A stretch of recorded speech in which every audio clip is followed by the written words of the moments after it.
باللہ من الشیطان الرجیم بسم اللہ الرحمن الرحیم۔ السلام علیکم، ویلکم ٹو مائی چینل خوفناک نائٹ۔ تو امید کرتا ہوں آپ سب خیریت سے ہوں گے، خوش ہوں گے، ٹھیک ہوں گے۔ سب سے پہلے اگر آپ نے چینل کو سبسکرائب نہیں کیا تو سبسکرائب کریں اور بیل آئکن ضرور دبائیں۔ یہ کہانی جو میں آپ کو سنانے جا رہا ہوں یہ میرے بچپن کی کہانی ہے، تو چلیں ویڈیو سٹارٹ کرتے ہیں۔ یہ کہانی میری آپ بیتی ہے۔ میرا نام عبداللہ ہے، میں قصور کا رہنے والا ہوں۔ میں جب 5 سال کا تھا تو میں گھر کے قریب گراؤنڈ میں کھیلا کرتا تھا۔ وہ گراؤنڈ ویران تھا۔ کافی عرصے سے تو میرے دوستوں نے اور میں نے مل کر اس گراؤنڈ کو صحیح کیا اور ہم وہاں کرکٹ کھیلا کرتے تھے۔ تو ایک دن جب میں کھیل کے آیا تو ٹھیک مغرب کے بعد مجھے ڈر لگنا شروع ہو گیا، حالانکہ میں کبھی ڈرا نہیں تھا۔ تو میں نے اپنی والدہ کو بتایا تو انہوں نے مجھے قریبی مسجد سے دم کروایا۔ میں بہتر ہو گیا۔ دن ایسے ہی گزرتے گئے، وہاں روزانہ کھیلنے جاتا تھا۔ پھر کچھ دنوں بعد میرے جسم میں درد ہونا شروع ہو گیا، میری ہڈیاں بہت درد کرتی تھی۔ پھر مجھے ڈاکٹر کے پاس لے گئے، وہاں میرے ٹیسٹ ہوئے، رپورٹ میں کچھ بھی نہ آیا۔ ڈاکٹر نے دوائیاں دی لیکن اس سے کوئی فرق نہ پڑا۔ پھر مجھے محسوس ہونے لگا کہ کوئی میرے پیچھے کھڑا ہے۔ جب میں پیچھے دیکھتا تو وہاں کچھ بھی نہ ہوتا۔ ایک دن میں سویا ہوا تھا، رات کے تقریباً 12 بجے کا ٹائم تھا، گرمیوں کے دن تھے۔ میرے ساتھ چارپائی پر والدہ صاحبہ لیٹی ہوئی تھی اور پیچھے کی طرف میری بھابھی لیٹی ہوئی تھی۔ میں نے اوپر کی طرف دیکھا تو مجھے میری بھابھی کی شکل میں ایک عورت دکھائی دی، وہ مجھے ہی گھور رہی تھی۔ تو میں نے اس کو دیکھتا رہا۔ میں نے سوچا کہ بھابھی تو لیٹی تھی، پھر اوپر کیا کرنے گئی ہیں۔ یہ خیال آتے ہی میں اٹھ کے بیٹھ گیا تو وہ عورت اچانک پیچھے ہو گئی۔ میں نے دیکھا تو بھابھی وہیں لیٹی ہوئی تھی۔ میرے اندر خوف کی لہر دوڑ گئی۔ پھر ساری رات میں نے ڈر کے گزاری۔ صبح کو پھر میں نے والدہ صاحبہ کو سب کچھ بتایا تو انہوں نے پھر قریبی مسجد سے دم کروایا۔ تو جب دم کروایا پھر مجھے اسی طرح میں ٹھیک ہو گیا۔ پھر چند دن کے بعد رات کے تقریباً 8 بجے ہوں گے، سردیوں کی رات تھی اور ٹھنڈ بہت زیادہ تھی۔ تو میں کام کے لیے گھر سے باہر نکلا۔ ابھی چند قدم ہی بمشکل چلے تھے کہ پیچھے مجھے کسی کے چلنے کی آواز آئی۔ میں نے پیچھے دیکھا تو وہاں کوئی بھی نہ تھا۔ پھر تھوڑا سا چلا تو پھر بھاری قدموں کی آواز ایسی تھی کہ کوئی بہت بھاری چیز زمین پر گری ہو۔ میں نے پھر پیچھے دیکھا تو کوئی نہ تھا۔ پھر میرے دل میں خوف پیدا ہونے لگا۔ میں نے آیت الکرسی کا ورد شروع کر دیا اور قدموں کی آواز آنا بند ہو گئی۔ عید الفطر کا دن تھا تو ہم نماز عید کی تیاری کر رہے تھے تو کسی نے دروازہ کھٹکھٹایا۔ میں گیا تو ایک ملنگ بابا ٹھہرے تھے۔ میں نے ان کو پیسے دیے تو انہوں نے کہا مجھے چائے پینے کا دل کر رہا ہے، میں پیسے نہیں لیتا۔ اس ملنگ بابا کو میں نے کبھی نہیں دیکھا تھا، خیر میں چائے لے کر آ گیا۔ اس بابے نے مجھے میری باتیں بتانا شروع کر دی۔ وہ چائے کا گھونٹ پیتا، پھر میری بات کرتا۔ آخر میں جب اس بابا نے چائے پی لی تو اس نے کہا بیٹا دنیا زور لگائے گی تجھے ذلیل کرنے کے لیے پر کچھ نہ کر سکے گی۔ مجھے کہا جا پیالہ دیا۔ میں پیالہ دے کر واپس آیا، وہاں کوئی بھی نہ تھا۔ میں نے گلی میں بھی دیکھا، کوئی نظر نہ آیا۔ وہاں اس کی باتوں کی مجھے اس وقت سمجھ نہیں لگی، لیکن کچھ دن بعد ہی میں نے دیکھا کہ جو میرے خلاف بات کرتا اس کا نقصان ہو جاتا۔ ایک دن میرے بہت ہی قریبی دوست نے میرے دل دکھایا تو اگلے دن وہ بیمار ہو گیا اور کافی دنوں تک بیمار رہا۔ میرے جسم میں درد رہتا تھا، میری ہڈیاں درد کرتی تھی۔ میں نے کسی کو نہ بتایا، میری حالت قابل رحم ہو گئی تھی اور میں دن میں ہر 3 گھنٹے بعد کھانا کھاتا تھا اور 3 روٹیاں کھانے کے بعد بھی بھوک نہیں مٹتی تھی۔ میں بہت موٹا ہو گیا تھا، مجھ سے چلنا بھی محال تھا کیونکہ ہڈیاں کمزور ہو گئی تھی۔ میں بہت روتا تھا اور دعا کرتا تھا کہ میرے پیارے اللہ کے سبب بنا دے کوئی۔ میں کرکٹ کھیلتا تھا، میں نے اپنے اسکول کو بہت میچ جتوائے تھے۔ میں فاسٹ بالر تھا اور میری حالت اتنی خراب تھی کہ بیٹ تک نہیں جا سکتا تھا، اور میں جب بھی بال کرواتا تو بالکل نارمل سپیڈ سے بال جاتی۔ میں بہت پریشان تھا کہ یہ کیا بن گیا ہوں میں۔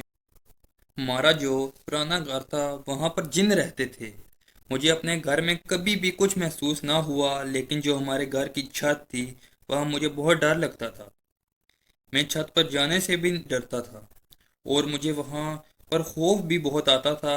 مطلب ہمارے گھر کی چھت پر رہتے تھے جن۔ پھر ہم لوگوں نے کرائے کا مکان لیا۔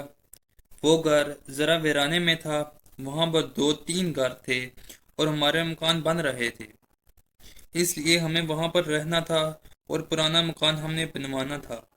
ایک دن صبح کا وقت واش روم جانے کے لیے کمرے کا دروازہ کھولا تو میں نے آدھا نیند میں تھا میں اور آدھا جاگ رہا تھا، تو سامنے ہی کیکر کا درخت تھا۔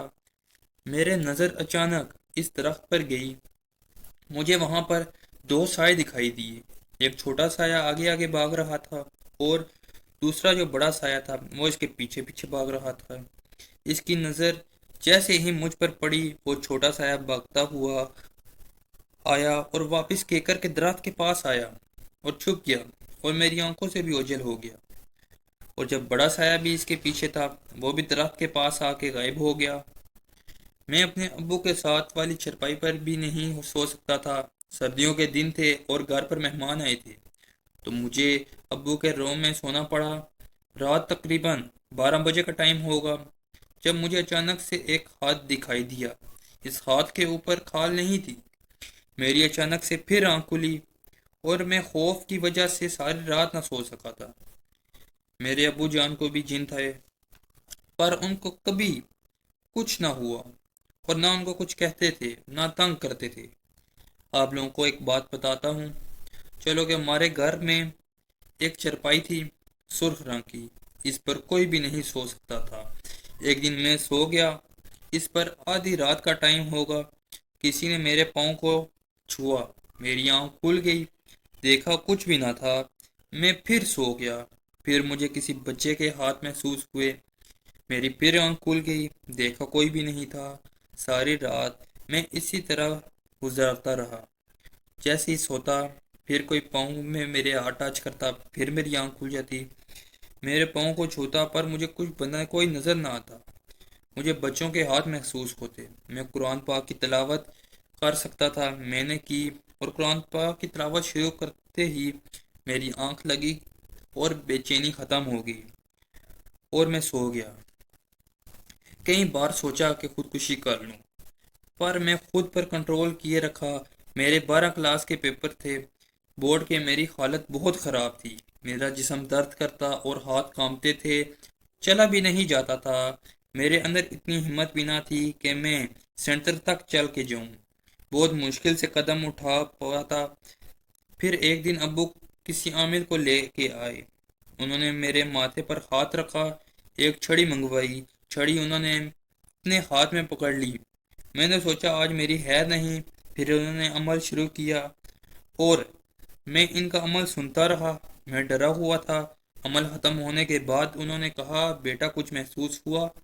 میں نے کہا ہاں بس ہلکا سا درد ہوا۔ تو انہوں نے کہا کہ اس بچے کو کچھ نہیں ہے، آپ کے گھر میں ہے جو بھی ہے۔ خیر وہ مطمئن نہیں کر سکا۔ پھر ایک دن قاری صداقت صاحب ہمارے گھر ملنے آئے تو بھائی نے ان کو بتایا، تو انہوں نے کہا یہ 2-3 دن بعد بتاؤں گا۔ پھر انہوں نے حساب کیا اور بتایا کہ اس کے ساتھ جنات ہیں، 3 جن اور 4 جنیاں ہیں۔ انہوں نے پھر میرا علاج شروع کیا اور میں پیپر میں پڑا ہوا پانی لے کے جاتا، جب میرے ہاتھ اور ٹانگیں کانپتی تو میں وہ پانی پی لیتا اور سکون آ جاتا۔ اسی طرح میں نے بورڈ کے پیپرز دیے، پھر مجھے کچھ عمل بھی بتائے، وہ جب بھی کرتا تو عورتوں کی آوازیں آتی، وہ مجھے گالیاں دیتی۔ انہوں نے چوڑیاں بھی کہیں، میری جیب سے پیسے گم ہو جاتے۔ ایک دفعہ میں نے قمیض اتاری اور پانی پینے گیا، واپس آیا تو جیب میں سے 2000 غائب تھے۔ میں نے شور مچا دیا، سب گھر والے ڈھونڈنے لگے تو 500 روپے چھوٹے بھائی کو فریج کے پیچھے سے ملے۔ ہمارے گھر کی چیزیں گم ہو جاتی تو سب مجھے کہتے، میں وظیفہ شروع کرتا تو سب کو کہاں پورے گھر میں ڈھونڈتے تو وہ چیز مل جاتی تھی، پر کسی اور جگہ سے چیز گم ہو جاتی، میں وظیفے کے ذریعے واپس لے آتا۔ میں اپنا علاج کروا رہا تھا تو آگ کا بہت بڑا الاؤ جلایا گیا، مجھے اس کے قریب بٹھایا گیا۔ آگ کی تپش بہت زیادہ تھی، مجھ سے بیٹھا بھی نہیں جا رہا تھا۔ جیسے جیسے آگ کی تپش مجھ پر پڑتی سکون ملنے لگا۔ پھر ان جنات کو جلا دیا گیا۔ میں نے خود دیکھا ان کو جلتے ہوئے، وہ گالیاں دے رہے تھے اور بھیک مانگ رہے تھے۔ پھر جب وہ جل گئے تو مجھے ایسا لگا میرے جسم سے بوجھ اتر گیا ہے، پر میری ذہانت چلی گئی تھی، مجھے کچھ بھی یاد نہ تھا۔ میں نے پورا 1 سال یونیورسٹی نہ گیا۔ پھر میں نے دن رات محنت کی، جو جسمانی کمزوری تھی اس کو پورا کیا، ورزش کی اور وظائف کرتا رہا، اور آج اللہ پاک کا شکر ہے بالکل ٹھیک ہوں۔ ذہانت بھی واپس آ گئی ہے، پر آج بھی جہاں جگہ باری ہو وہاں میرے سر میں درد شروع ہو جاتی ہے۔ جب میرا علاج چل رہا تھا تو میرے تعویذ والا پانی پینے کے لیے الگ کپ تھا۔ ایک دن میرے چھوٹے بھائی نے اس میں پانی پی لیا تھا، تو رات کو اس کے پاس ایک چڑیل آئی۔ وہ بتاتا ہے کہ اس نے وہ سوٹ پہنا ہوا تھا جو چھوٹی بہن نے صدقہ دیا تھا۔ اس کے ہاتھ میں آٹے کی طرح کچھ تھا جو اوڑا ہوا تھا۔